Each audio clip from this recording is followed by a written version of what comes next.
Thanks for the invitation for this talk about interaction subtypes and new drugs. Here are my disclosures. Here you can see the different new antiretroviral drugs that I will present in this talk. First, fostemsavir. Fostemsavir is an attachment inhibitor that binds directly to HIV-1 GP120, preventing initial viral attachment and entry into host CD4 cells.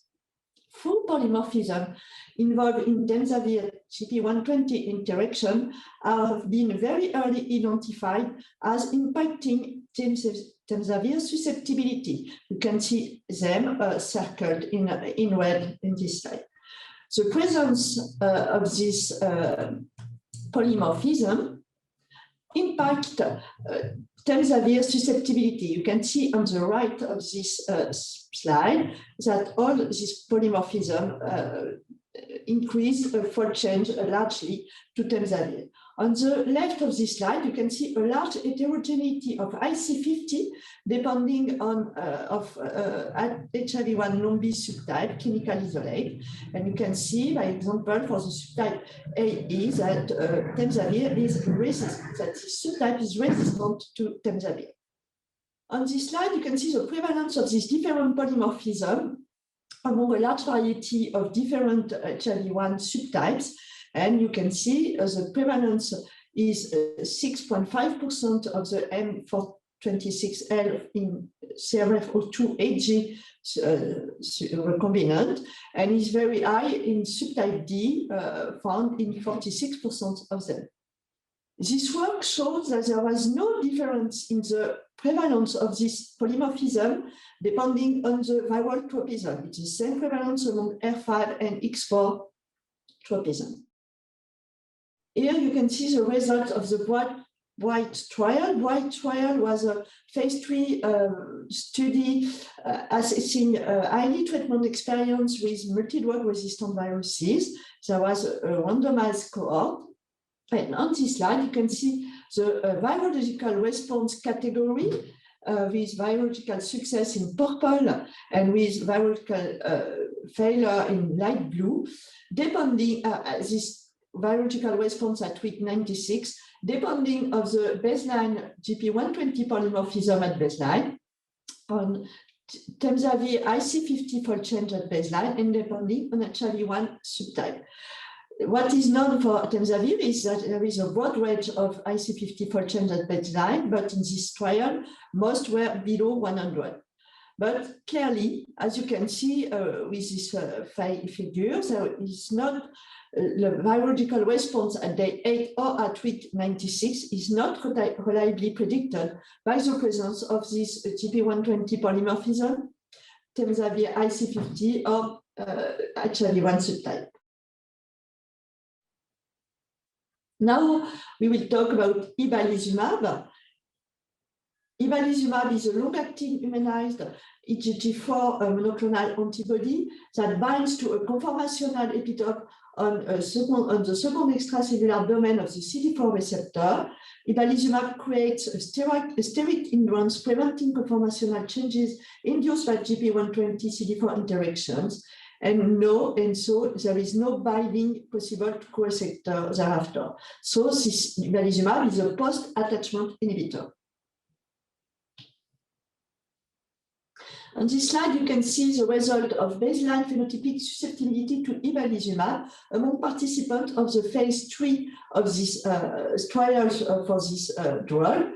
As you can see on the right of the slide, all patients have displayed virus with low IC50 to ibalizumab and also very high maximum percentage of inhibition, MPI.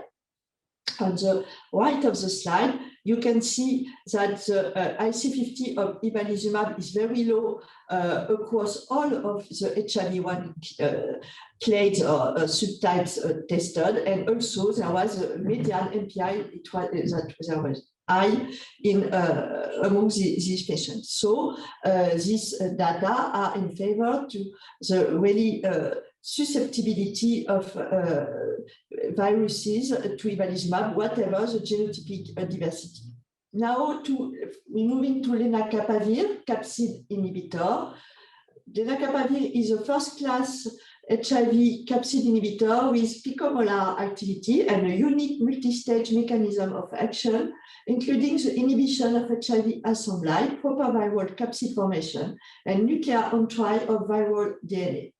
On this slide, you can see the in vitro resistance profile of lenacapavir with a selection of capsid mutation at residue 67 or 74.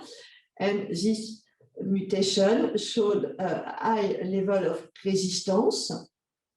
As you can see on this slide, this mutation increased fold resistance to lenacapavir and also impaired largely viral replicative capacity.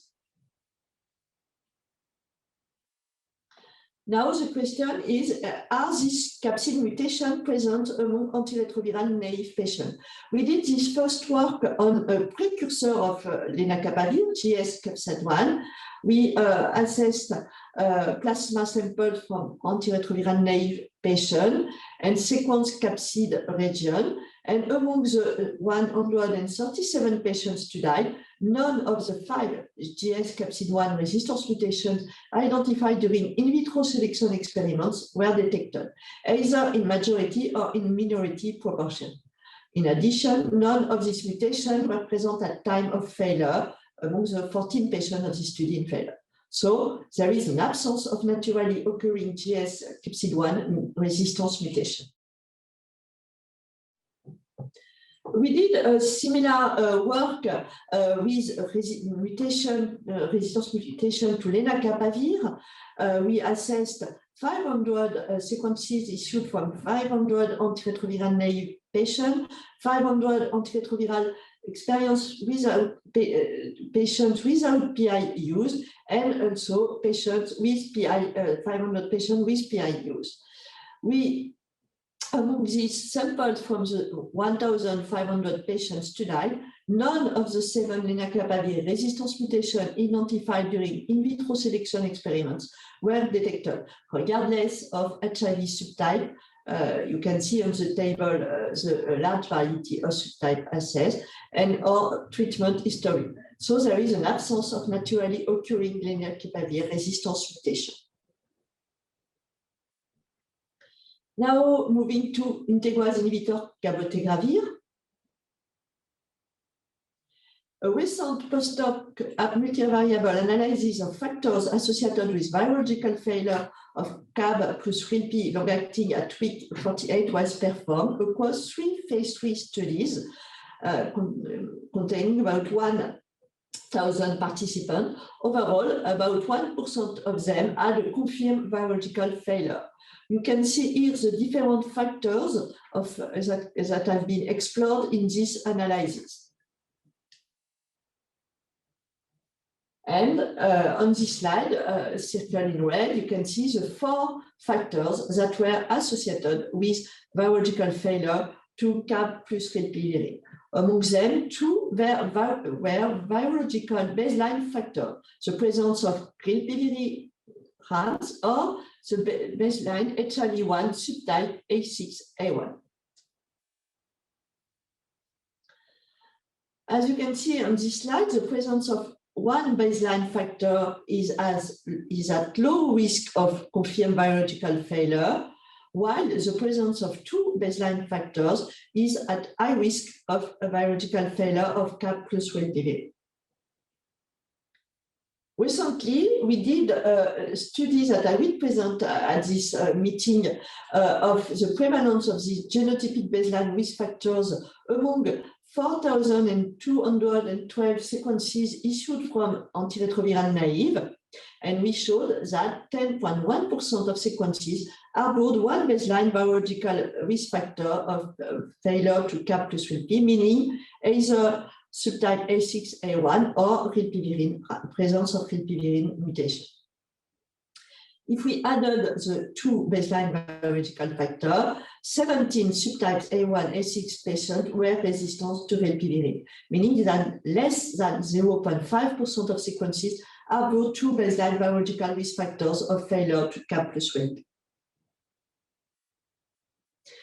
This study, presented at CROI in 2020, showed phenotypic analysis of 70I integrase polymorphism that is highly correlated with the HIV1 A6A1 subtype. Here you can see cabotegravir breakthrough experiments and viral replication cinetic in the different contexts, subtype A or subtype B, with presence of wild type or high residue at position 74 in integrase. And as you can see, there is no significant impact of the presence of the 74I polymorphism in integrase to cabotegravir susceptibility, even in the subtype A1 context. Now, we move to the last antiretroviral drugs that I will talk about, the maturation inhibitor, GSK254. This maturation inhibitor inhibits cleavage of P25 precursor capsid in capsid and SPI, leading to non-inferior viral particle. This drug is in phase 2B trial and is active against viruses with guide polymorphism. As you can see with this table, the phenotypic susceptibility of this drug against different mutants harboring guide polymorphism at position 370 or 362, you can see that IC50 is totally maintained, except for the A364V mutation that induce a high level of resistance and a drastic decrease of MPI. On this slide, you can see on the left that they assess 35 chimeric guide protease viruses of subtypes B and C, and you can see a very low median IC50 for all these viruses of the 254 compound, and largely lower than the previous one, the 795. On the right of this slide, you can see the inhibition of cleavage of P25 by 254, and you can see this is not impacted by the presence of the different guide polymorphism, except for the A364V mutation. This mutant showed a 10-fold lower rate of inhibition of P25. Now, a table to say a few words about the activity of these new antiretroviral drugs against HIV1 group O or HIV2. So the attachment inhibitor fostemsavir is resistant to both these two viruses. Ibalizumab, interestingly, HIV2 is susceptible to ibalizumab, and data are ongoing regarding HIV1 group O. For lenacapavir, HIV1 group O is largely susceptible to lenacapavir. For HIV2, there was preliminary data for lenacapavir with only one strain showing a slight increase in IC50, and larger studies are ongoing. Cabotegravir is active against HIV1 group O and HIV2. And regarding the maturation inhibitors, this is too early to have data for the moment. In conclusion, fostemsavir is impacted by the envelope genotypic variability and GP120 polymorphism that decrease fostemsavir susceptibility have been identified. But this is more complicated than that because their presence does not reliably predict virological response. Regarding ibalizumab, there is no impact of envelope genotypic variability for its activity, since it is active against different HIV1 subtypes and also HIV2. For lenacapavir, there is no impact of capsid genotypic variability, and there is an absence of lenacapavir resistance mutation among antiretroviral naive patients. For cabotegravir, it is active against different subtypes, but there is a warning for the subtype A1, A6, since it is one of the two baseline biological risk factors of failure to CAB plus RELP dual regimen. And finally, maturation inhibitor is active against different guide cleavage site polymorphism. And I thank you for your attention.